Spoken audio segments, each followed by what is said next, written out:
Merhaba arkadaşlar. Bugün dersimizde Türkçe saymayı öğreneceğiz. Selam kımbatlı men dostlarım.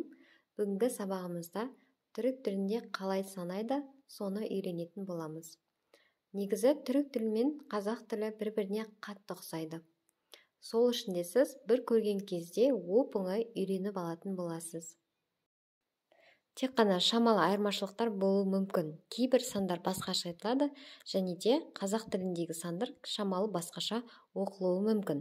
Мысалы, 0 деген сан 0 деп оқылады. 0, 1, 2, 3, 4, 5, 6, 7, 8, 9, 10. 10-ға дейін жаттап үйрендік достар. Енді ары қарай оңай. 20-ға дейін санаймыз.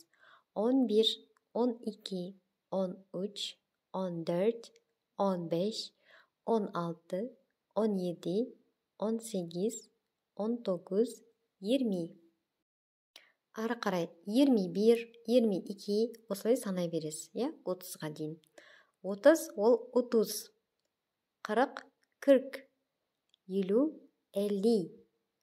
60, 60, 70, 70, 80, 80, 90, 90, 100, 100, 1000, 1000, миллион, миллион, миллиард, миллиард. Ағаныңыздай оп-оңай, тек қана шамал ғана айтылуында айырмашылықтар болады екен.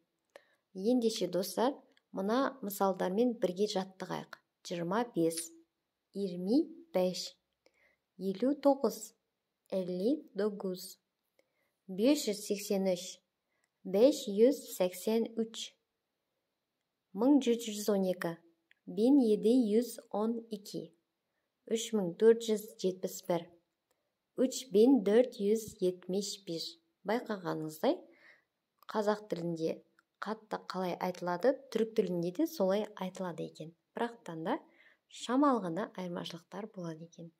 Достар, егер де менің каналыма тіркелмеген болсаңыз, тіркелуіңізді өтінемін. Менің сабақтарым сізге шамалы болса да пайдалы болады деген сенімдемін, сондай үміттемін. Сұрақтарыңыз болса комментарийге жазып, түсінбегеніңізді белгілеп кетсеңіз болады.